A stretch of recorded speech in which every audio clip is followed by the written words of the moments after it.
Hi friends, कैसे हैं आप दोस्तों। आज हम कक्षा 9 गणित उत्तर प्रदेश बोर्ड के कुछ प्रश्न हल करेंगे। आइए देखते हैं पहला प्रश्न। बच्चों, पहला प्रश्न है अपरिमेय संख्या है। पहला विकल्प है, बहुविकल्पीय प्रश्न हम सॉल्व कर रहे हैं। पहला विकल्प है पाई, दूसरा है 7/√4 या 7/वर्गमूल 4, तीसरा है 0.38 और चौथा है 22/7। अब बच्चों इसमें देखो क्लियरली ये परिमेय है और परिमेय संख्या को बोलते हैं रेशनल नंबर।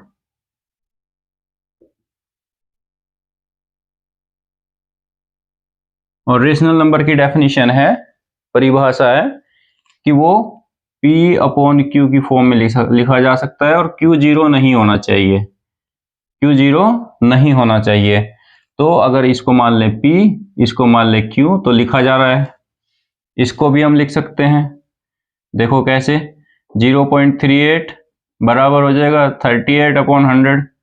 आगे कट कर सकते हैं और P/Q की फॉर्म में लिखा जा रहा है। तीसरा देखो, ये 7/√4 मतलब √2 × 2 मीन्स 2, या वर्गमूल 4, 4 का वर्गमूल 2 होता है, तो यहाँ 2 आ जाएगा। ये भी P/Q की फॉर्म में लिखा जा रहा है, Q 0 भी नहीं है, तो बचा एक ही ऑप्शन, यही अपरिमेय संख्या है। पाई अपरिमेय क्यों है? क्योंकि इसकी जो वैल्यू होती है वो 22/7 हम लेते हैं, लेकिन ये बिल्कुल इक्वल नहीं है, ये सन्निकट मान है। हम ऐसा मानते हैं कि ये इसके बराबर है। अगर पाई की एक्चुअल वैल्यू देखो तो वो रिपीट नहीं होती है और चलती जाती है, और ऐसे नंबर जो दशमलव के बाद रिपीट नहीं होते हैं और कभी खत्म भी नहीं होते हैं, उनको हम P/Q की फॉर्म में नहीं लिख सकते, तो वही अपरिमेय संख्या कहलाती है। और इसकी वैल्यू अगर हम देखें 3.14 और लिख सकते हैं 59265 और चलता ही जाएगा। ठीक है बच्चों, तो इसमें कहीं भी ये रिपीट नहीं हुई है, तो अपॉन में हम कोई संख्या नहीं लिख सकते, इसलिए जो है इसका ऑप्शन है ए। पाई क्या है? अपरिमेय संख्या है, मतलब जो हमारा निष्कर्ष है, पाई अपरिमेय संख्या है, और इसको बोलते हैं इरेशनल नंबर। ये इंग्लिश में हमें याद करना है जब भी कहीं आए, irrational number. Pi is an irrational number. ठीक है। दूसरा बहुत आसान प्रश्न है, 64 raised to the power 1/2 का मान है, यानी 64 की घात 1/2 का मान निकालना है। तो ये बहुत आसान प्रश्न है। अगर हम देखें 64 की घात 1/2 है, अगर आसान शब्दों में कहें तो वर्गमूल 64 है। 64 का वर्गमूल निकालना है, और आपको पता है 64 का वर्गमूल होता है 8 × 8। अगर लिखें इसको वर्गमूल के अंदर तो एक पेयर हम बाहर ले सकते हैं, 8 लिख सकते हैं, या 8 का जो वर्ग होता है वो 64 होता है, और 64 का जो वर्गमूल होगा वो 8 होगा। तो आंसर तो इसका 8 है। लेकिन अगर हम घात में ही करना चाहते हैं इसको, तो हम लिख सकते हैं 64 की घात 1/2, इसको लिख लो 8², 8 का वर्ग और 1/2। अगर गुणा करेंगे 8 की घात 2 × 1/2, इससे 1 घट जाएगा, आंसर फिर भी 8 आ जाएगा। ठीक है बच्चों, तो दूसरे प्रश्न का उत्तर हुआ 8। अब तीसरा प्रश्न बहुत आसान है ये भी। प्रश्न 3, 2 वर्गमूल 5 प्लस वर्गमूल 5 बराबर है, यानी ये अगर हम ऐसे देख लें 2x + x, जहां x की वैल्यू किसके बराबर है? √5 के, तो ये हो जाएगा 3x, या फिर ये वर्गमूल 5 है और ये 2 बार वर्गमूल 5 है, यानी 2 बार वर्गमूल 5 और 1 बार वर्गमूल 5, मतलब 3 बार वर्गमूल 5। तो इसका आंसर होगा 3√5। 3√5, या तो ऐसे ले लो 2x प्लस x 3x, तो 3x है तो x की वैल्यू √5 है, तो 3x इसमें कहाँ है, ये वाला है जिसमें x की रूट वैल्यू 5 है। या फिर आप ये ले लो कि 2 बार वर्गमूल 5 और 1 बार वर्गमूल 5 को जोड़ेंगे तो 3 बार वर्गमूल 5 हो जाएगा, और 3 बार वर्गमूल 5 इसमें सी ऑप्शन है और कोई ऑप्शन नहीं है। फिर ये देखो क्वेश्चन 4, शून्य बहुपद की घात है। शून्य बहुपद मतलब ऐसे मान लो कि अगर हम 0 x की पावर 5 करें, ये भी 0 है, 0 x की पावर 4 करें, ये भी 0 है, इसका मतलब है मल्टीप्लाई। जैसे कहीं पे होता है ना 2x स्क्वायर, तो यहाँ पे ये जो अचर पद, ये जो अचर पद है, ये 0 है, 0 इंटू एक्स स्क्वायर, ये भी 0 है। तो हमें पता ही नहीं कि घात क्या होगी। घात क्या होगी, तो ये क्या है, परिभाषित नहीं है। इसका ऑप्शन होगा हमेशा परिभाषित नहीं है। 0 polynomial, the power of 0 polynomial is undefined, अभी तक डिफाइन नहीं हुई है। शून्य बहुपद की घात परिभाषित नहीं है, इसका उत्तर यही हुआ। ठीक है बच्चों,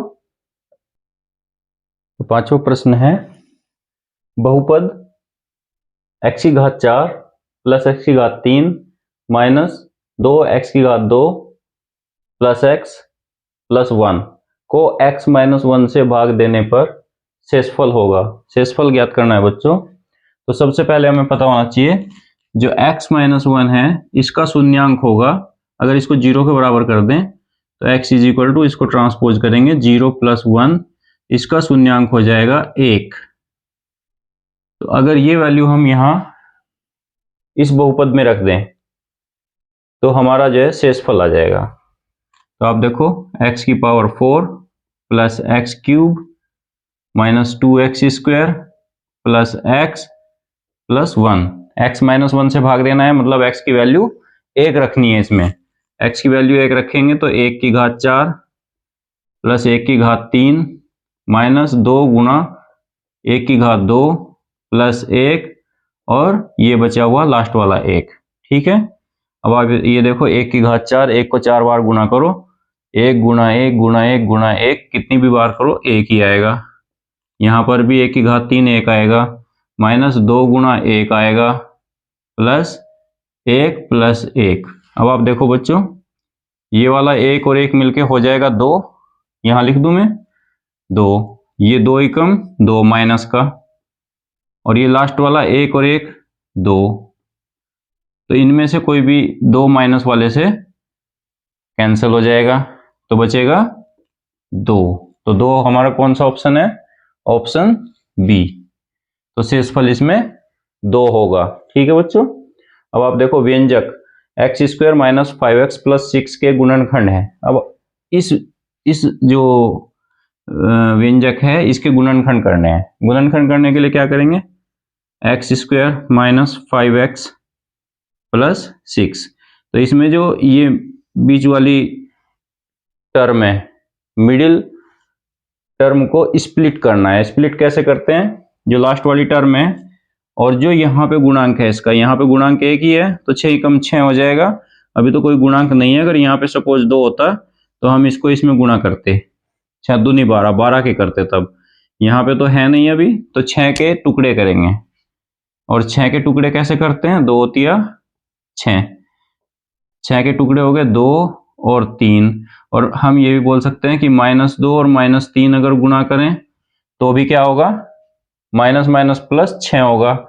तो अगर हम -3 और -2 को प्लस करें तो ये हो जाएगा -5। तो बस हमें यहाँ ये जो -5x है ना, इसको ऐसे लिखना है, -5x को -3x -2x। तो ये देख लो आप, माइनस का 3x और माइनस का 2x माइनस का 5x हो जाएगा।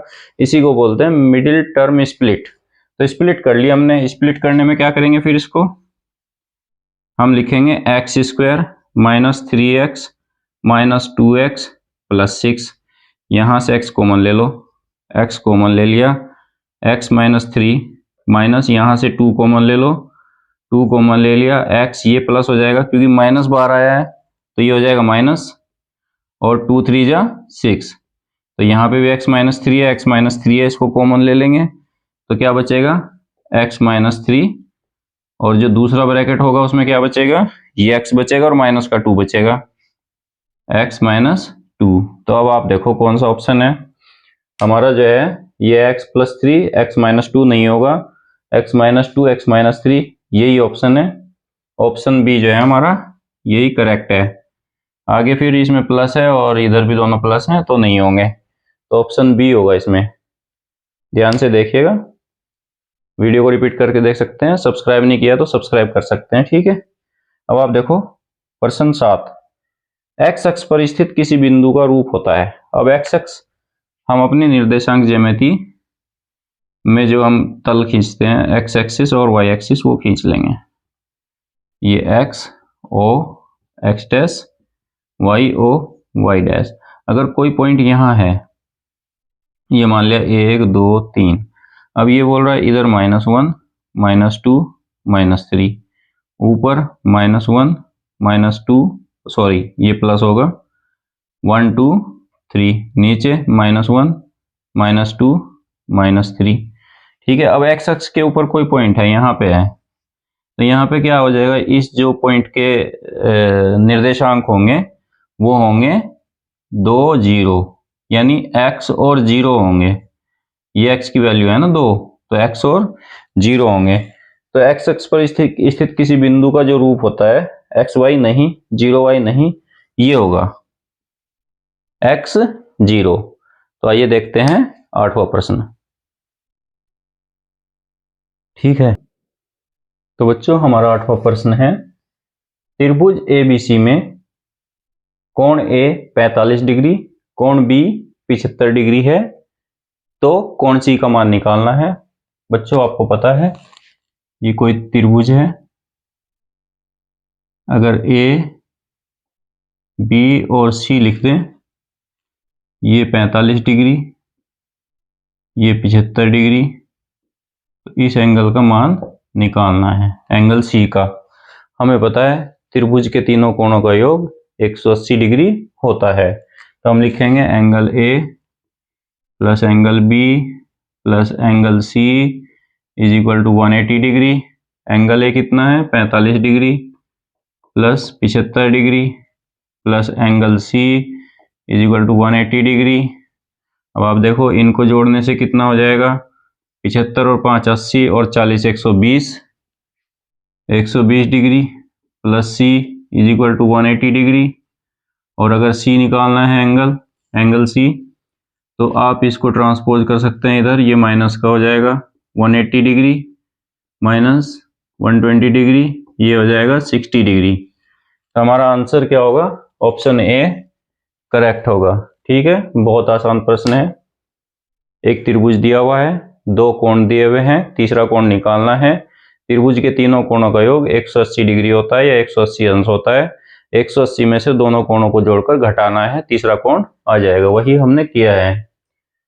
प्रश्न 9 है, दिए गए चित्र में यदि कोण AOB का मान 120 डिग्री है, तो ये चित्र है जिसमें जो है एक चाप है AB, इसने वृत्त के केंद्र पर एक कोण बनाया 120 डिग्री। तो ये बोल रहा है कि जो वृत्त की बची हुई मतलब चाप है उसमें ये कहीं पे भी कोण बनाएगा तो उसका मान बताना है, यहाँ पे बताना है ACB का। तो हमारी एक जो है प्रमेय है कि वृत्त के केंद्र पर किसी चाप द्वारा बनाया गया कोण वृत्त के अन्य किसी भी बिंदु पर बनाए गए कोण का दुगना होता है। ये दुगना है तो ये आधा है, ये आधा होगा तो 120 का आधा कितना होगा 60 डिग्री।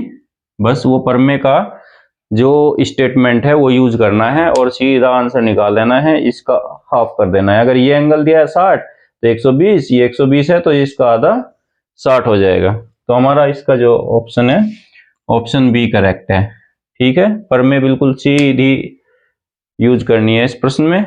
वृत्त के केंद्र पे जो कोण बना होगा चाप से, वो वृत्त के शेष भाग में जो भी कोण बना है उससे दुगना होता है।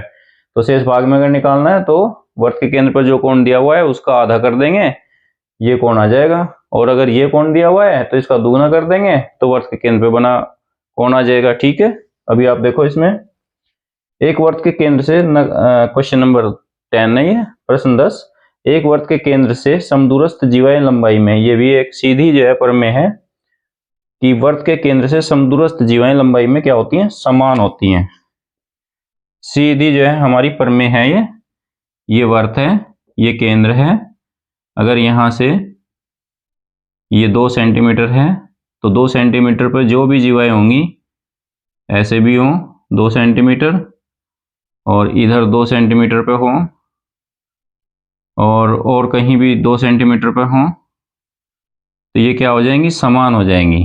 ठीक है, बस ये समान वाला स्टेटमेंट याद रखना है। लंबवत होंगी नहीं होंगी वो बात की बात है, समान होंगी। तो पहली कंडीशन है हमारी कि एक वर्त के केंद्र से समदूरस्थ जीवाएं लंबाई में समान होती हैं। लंबवत कोई जरूरी नहीं है, क्योंकि 2 सेंटीमीटर ऐसे भी हो सकता है, और फिर ये जाएगी इस तरह से। ठीक है बच्चों, आइए देखते हैं अगला प्रश्न।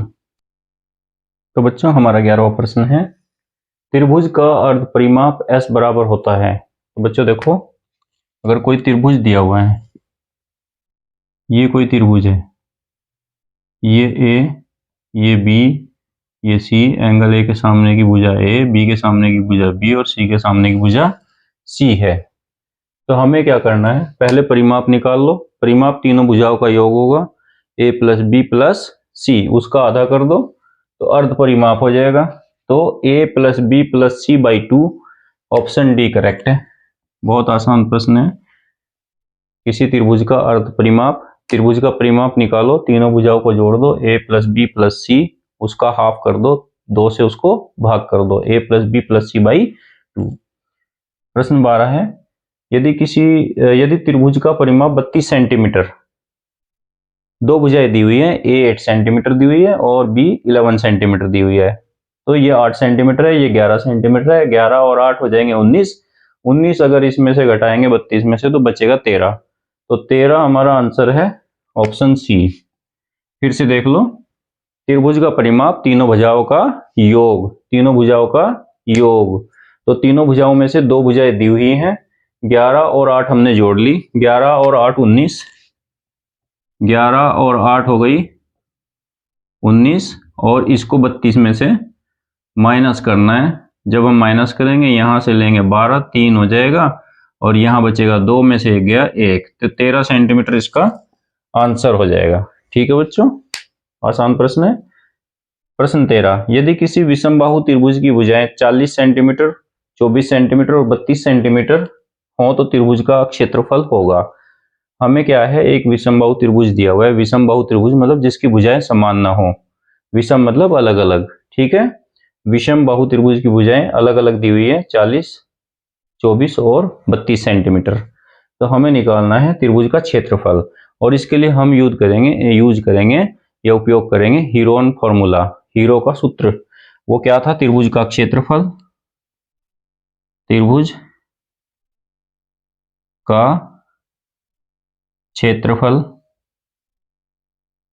बराबर होता है अंडर रूट, अगर कोई त्रिभुज है, यही त्रिभुज है मान लिया, यहां बना लेते हैं ए बी सी, ये ए ये बी और ये सी है, तो इसका फॉर्मूला हो जाएगा एस माइनस ए, दूसरा ब्रैकेट एस माइनस बी, तीसरा ब्रैकेट एस माइनस सी। एस क्या है, ये अर्ध परिमाप है, और अर्ध परिमाप हमने अभी निकाला है A plus B plus C by 2। तो हम क्या करेंगे, यहाँ ए इज इक्वल टू मान लो 40 centimetre, B is equal to मान लो 24 सेंटीमीटर ये वाला, और सी इज इक्वल टू मान लो 32 सेंटीमीटर, यानी ये 40 सेंटीमीटर ए, और बी है 24 सेंटीमीटर, और सी है 32 सेंटीमीटर। तो हमें निकालना है एस। एस निकालने के लिए S is equal to A plus B plus C by 2 करेंगे, और इसका मतलब हो जाएगा ए हो गया 40, बी हो गया 24 और सी हो गया 32 बाई 2। ये हो जाएगा 40 और 24 हो जाएगा 64, 64 और 32 यानी हो जाएगा 96, 96 बाई 2। फिर से देख लो, 2 और 4 6, और 3 और 2 5 और 4 9, ठीक है। अब 2 से इसको भाग करेंगे, 2 चौक 8 और 2 8 16, ये आ गया 48 सेंटीमीटर। अब हम ये वैल्यू यहाँ रखेंगे 48। तो जब हम यहाँ रखेंगे ये हो जाएगा 48 गुणा 48 में से पहली भुजा घटाएंगे वो हो जाएगी 40, फिर गुणा 48 में से फिर दूसरी घटाएंगे वो हो जाएगी 24, फिर इसको आगे बढ़ा लो और ये हो जाएगा 48 में से 32। तो बच्चों अब हमें बस कैलकुलेशन करनी है और हमारा आंसर आ जाएगा। तो कैलकुलेशन कैसे करेंगे ये देख लो। इसको थोड़ा सा ऊपर में रब करके लिख लेते हैं, यहाँ से मिटा देता हूँ। अब वीडियो को वापस पॉज करके देख सकते हैं इस प्रश्न को, ठीक है। वीडियो को रिपीट कर लीजिएगा। अब आप देखो ये आ जाएगा s is equal to under root 48, 48 होगा तो यहाँ 48 में से 40 जाएगा तो 8, फिर 48 में से 24 जाएगा 24, 24 दूनी 48 होता है, फिर 48 में से 32 जाएगा, 16 दूनी 32, 16 तीन 48, 16 बचेगा, ठीक है बच्चों। अब आप देखो ये 24 गुणा 2 होता है, गुणा 8 लिखो, गुणा 24 लिखो और गुणा इसको 2 8 16 लिख दो। तो देखो 24 का एक पेयर हो गया, इसको बाहर ले आओ और ये 2 और ये 2 मिलके एक पेयर हो गया, एक बाहर ले आओ और ये 8 और ये 8 में से एक 8 बाहर ले आओ, या फिर बीच में इसको थोड़ा सजा के लिख लो जिससे आपको पता लगेगा अंडर रूट ये है 24 गुणा 24, तो एक पेयर आउट हो सकता है, 2 गुणा 2 एक पेयर आउट हो सकता है, 8 गुणा 8 एक पेयर आउट हो सकता है, वर्गमूल से बाहर हो सकता है 2 में से एक। तो हमने वही किया है यहाँ 24, इस 24 में से जो पेयर है पेयर में से एक बाहर ले लिया, इस पेयर में से एक बाहर ले लिया जोड़ी में से, और इस जोड़ी में से एक 8 बाहर ले लिया। अब आप देखो 24 दूनी 48, 48 गुणा 8 आ गया, 8 8 64, 6 8 चौक 32 और 6 38, तो 384 आया हमारा, 384। तो ऑप्शन ए इसका करेक्ट है, ऑप्शन ए करेक्ट है, ठीक है। फिर से देख लेते हैं, 8 8 64, 6 8 चौक 32 और 6 38, ठीक है। तो हमारा जो है ऑप्शन ए करेक्ट है। तो बच्चों हमारा 14वां प्रश्न है, अर्धगोलाकार एक बर्तन का आयतन होगा। तो हमें फॉर्मूले याद होने चाहिए, सूत्र बहुत जरूरी है याद करना। तो ये तो गोले का आयतन है, ये अर्धगोले का वक्र पृष्ठ है, ये है गोले का अर्धगोलाकार बर्तन का आयतन 2/3 पाई आर क्यूब। ये हमारा ऑप्शन सी करेक्ट है। आधे गोले का आयतन 2/3 pi R cube, 2/3 pi R cube, और पूरे गोले का आयतन 4/3 पाई आर क्यूब। ये हमें याद रखना बहुत जरूरी है। ये एक्चुअली फॉर्मूला ही नहीं है और ये भी नहीं है, कोई फॉर्मूला नहीं है। यहाँ अगर स्क्वायर होगा तो वक्र पृष्ठ होगा, नहीं तो नहीं होगा। तो हमारे ये दो फॉर्मूले ठीक हैं, इनमें से अर्धगोले का होगा 2/3 पाई आर क्यूब, ठीक है बच्चों। अब देखो प्रश्न 15, यदि किसी बेलन की त्रिज्या आधी कर दी जाए और उसकी ऊंचाई दुगनी कर दी जाए तो उसका आयतन होगा। अब देखो बेलन का आयतन, बेलन के आयतन का फॉर्मूला क्या है, सूत्र क्या है, बेलन का आयतन ये है pi R square H, pi R square H, यहां लिख दू पाई आर स्क्वायर एच। अब आप देखो ये क्या बोल रहा है, त्रिज्या आधी कर दें, यानी आर को r/2 कर दें, तो पाई इंटू यहां हो गया r/2 स्क्वायर, और ऊंचाई को क्या कर दें, दुगना कर दें, 2h कर दूं, 2h कर दिया, ओके। बाई ये हो जाएगा r² बाई 2² 4 इंटू 2h, तो इससे ये कट जाएगा, तो ये हो जाएगा पाई आर स्क्वायर एच बाई 2, यानी जो पहले था आयतन, ये आयतन था, उसका 2 से भाग करना है, मतलब आधा हो जाएगा। 2 भाग कर दिए उसके, 2 से डिवाइड कर दिया उस आयतन को, तो आधा हो जाएगा। तो हमारा जो आंसर का ऑप्शन है पहले के बराबर नहीं होगा, दुगुना नहीं होगा, 4 गुना नहीं होगा, आधा होगा। ऑप्शन डी करेक्ट है। ठीक है, अब आप देखो क्वेश्चन 16, 1 अपॉन वर्गमूल 7 माइनस वर्गमूल 6 या 1 अपॉन √7 माइनस √6 के हर का परिमेयकरण होगा। परिमेयकरण क्या होगा, इसमें हमें रेशनलाइज करना है इसको, √7 माइनस √6। तो यहां आप पहले एक लाइन खींच लो, 2 ब्रैकेट लगाओ, एक अंश में एक हर में, और ये जो नंबर लिखे हैं यही लिख दो, √7 √6 √7 √6। अब यहाँ अगर माइनस है तो यहाँ प्लस लगा दो, बस ये ध्यान रखने वाली बात है, प्लस लगा दिया, यही इसका परिमेयकरण होगा, बस इसको सॉल्व करना है। तो अब आप देखो, इसको तो 1 में मल्टीप्लाई करेंगे तो न्यूमरेटर ऐसे ही रह जाएगा, √7 प्लस √6। ठीक है, और नीचे ये देखो, ये क्या आ गया, a माइनस बी, और ये क्या है, a प्लस बी, और इसका फॉर्मूला है a square minus B square, a minus B, a plus B is equal to a square minus B square. तो ये हो जाएगा √7 का स्क्वायर माइनस √6 का स्क्वायर। तो ये देखो, इसका अंश जो का तो लिख देंगे, √7 प्लस √6 ऐसे ही लिखेंगे। ये हो जाएगा फिर √7 का स्क्वायर, वर्गमूल 7 का स्क्वायर, इसका मतलब है √7 इंटू √7, इसको लिख सकते हैं √7 इंटू 7, 2 पेयर आगे 1 पेयर बाहर ले लेंगे, तो इसका मतलब है √7 का जो स्क्वायर होता है वो 7 होगा, और √6 का जो स्क्वायर होगा वो 6 होगा। तो यहाँ लिखेंगे इसकी जगह 7 और इसकी जगह 6, 7 माइनस 6, और ये घट के जो हर होगा वो तो 1 हो जाएगा, और न्यूमरेटर रह जाएगा √7 प्लस √6। तो हमारा आंसर हो जाएगा √7 प्लस √6। तो ऑप्शन डी करेक्ट है इसमें, ऑप्शन डी। ठीक है, तो बच्चों हमारा अगला प्रश्न है प्रश्न नंबर 17, निम्नलिखित व्यंजकों को सरल कीजिए। तो यहाँ हमने ऑप्शन नहीं दिए हैं, जस्ट इनको सॉल्व करना है। अब देख लीजिए, ये है पहला part, a plus B whole square is equal to a square plus B square plus 2ab।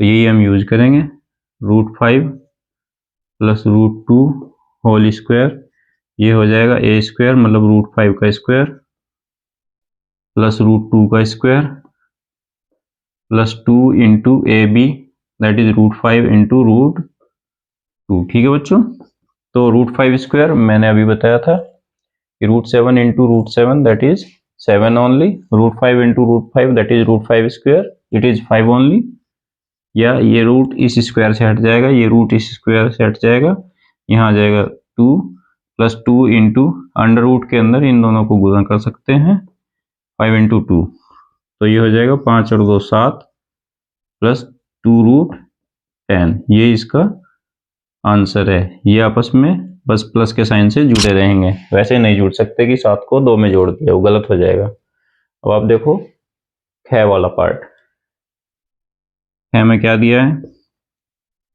3 plus √3 और 2 प्लस √2। आप इस पार्ट को पहले इसके साथ इनसाइड ले जाओ, फिर इसके साथ ले जाओ। अब आप देखो, इसको हम लिख सकते हैं 3, 2 प्लस √2 प्लस ये √3 और पूरा ब्रैकेट जैसे के जैसे। अब 3 को यहाँ गुना करेंगे, फिर 3 को इसमें गुना करेंगे, 3 दूनी 6 प्लस 3 इंटू √2, 3√2 प्लस ये √3 है और ये 2 है, पहले इसको यहाँ गुणा करेंगे और फिर इसको यहाँ गुणा करेंगे, तो √3 into 2 that is 2√3 plus √3 into √3 into √2 that is √3 into 2 that is √6। तो I am writing it directly, it is √6। Okay, यही हमारा आंसर है इस पार्ट का। अब ये लास्ट प्रश्न है आज का, थोड़ा ध्यान से देखिए। एक गोले का आयतन ज्ञात कीजिए जिसकी त्रिज्या 7 सेंटीमीटर है। अगर r सेंटीमीटर त्रिज्या है तो r = 7 सेंटीमीटर गिवन है।